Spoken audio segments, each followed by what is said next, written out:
नमस्कार, स्वागत है आपका ज्ञान ओके में। दोस्तों, उत्तराखंड के टिहरी जिले में एशिया का सबसे बड़ा और विश्व का सबसे ऊंचा बांध मौजूद है। इस बांध का नाम टिहरी बांध है।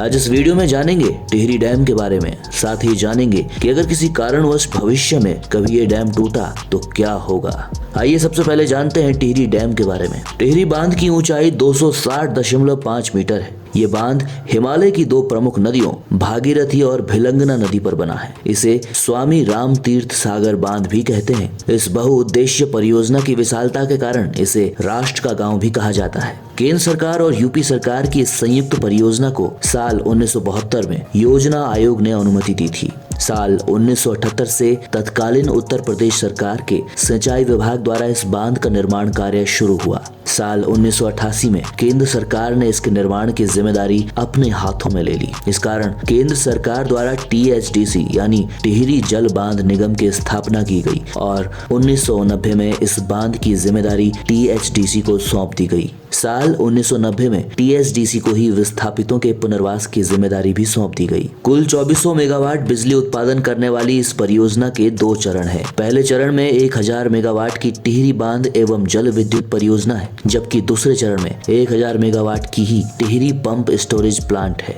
और 400 मेगावाट की कोटेश्वर बांध एवं जल विद्युत परियोजना है। 400 मेगावाट का कोटेश्वर प्लांट मुख्य बांध से 22 किलोमीटर डाउन स्ट्रीम में 97.5 मीटर ऊंचा कंक्रीट का बांध बनाकर स्थापित किया गया है। टिहरी बांध की लंबाई 575 मीटर है। इस बांध का जलाशय 42 वर्ग किलोमीटर क्षेत्र में फैला हुआ है, जिसकी जल धारण क्षमता 354 करोड़ घन मीटर है, जिसमें से 261 करोड़ घन मीटर इस जलाशय में हमेशा भरा होता है। चलिए अब थोड़ा नजर डालते हैं इस बांध से होने वाले फायदों पर। तो दोस्तों, टिहरी डैम से 2400 मेगावाट बिजली का उत्पादन हो रहा है। 6.04 लाख हेक्टेयर क्षेत्र में सिंचाई की सुविधा मिल रही है। दिल्ली के 40 लाख लोग प्रतिदिन 300 क्यूसेक और उत्तर प्रदेश के अनेकों गाँवों और शहरों के लिए 200 क्यूसेक पानी की उपलब्धता इस डैम के माध्यम से होती है। उत्तर प्रदेश, बिहार, पश्चिम बंगाल जैसे राज्यों में बाढ़ आ जाती थी। इस बांध के बनने से इन राज्यों में बाढ़ में कमी आई है। स्थानीय लोगों को रोजगार के कई अवसर मिले हैं। टिहरी बांध से देश को लगभग 2000 करोड़ रुपए प्रतिवर्ष का लाभ होता है।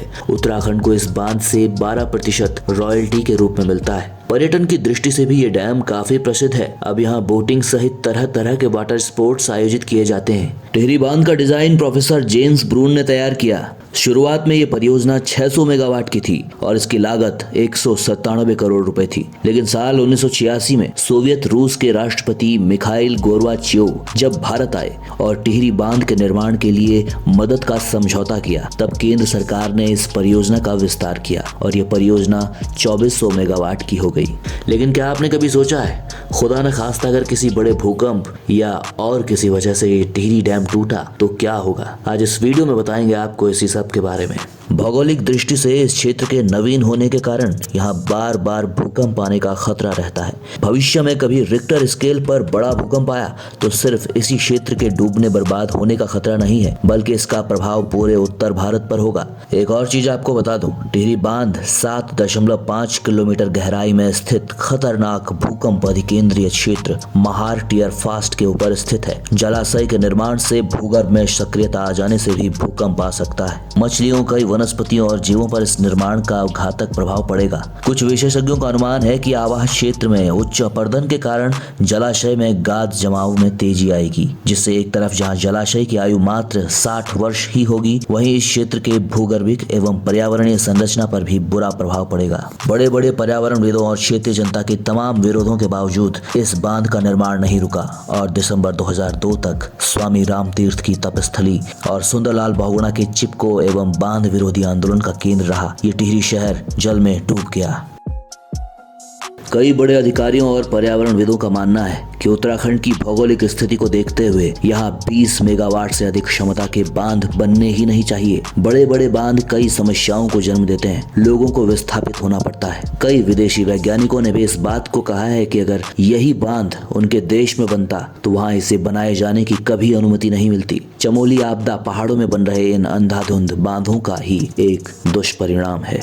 इसी तरह की और भी नॉलेजेबल और इंटरेस्टिंग वीडियोस के लिए बने रहें ज्ञान ओके के साथ। फॉलो करें हमें फेसबुक पर, साथ ही यूट्यूब पर सब्सक्राइब करना बिल्कुल ना भूलें।